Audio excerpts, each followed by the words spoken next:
আসসালামু আলাইকুম। তো আমরা একটা বেশ জনপ্রিয় ফল নিয়ে চলে আসলাম। এটা জাপানের জাতীয় ফল পার্সিমন। তো এখন আমরা এই ফলটা আমি 200 টাকা দিয়ে কিনে নিয়ে আসছি, 800 টাকা কেজি। এখন কেটে এটা খেয়ে আপনাদেরকে জানাবো কিরকম খেতে।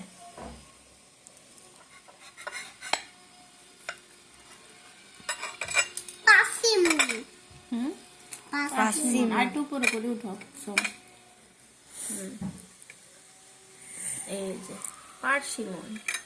কে খাবে? আমি। রাফসা খাবে। আমি খাবো। তারপরে কে খাবে? আমি। সবাই খাবে। আব্বুর জন্য তো রাখো। আব্বুর জন্য রাখবো তো। আব্বু একা খাই ফেলবো নাকি দুইটা হাতে খাই? খাই দেখো কেমন। হ্যাঁ।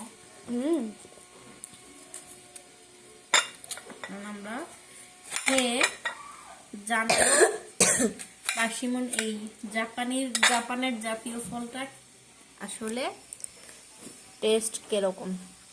এটা সোম খাবে, রাফসা। মজা। আমি খাবো। আচ্ছা ঠিক আছে, খাও। মিষ্টি হ্যাঁ। অনেক। হ্যাঁ। চামড়া খায়। খাও।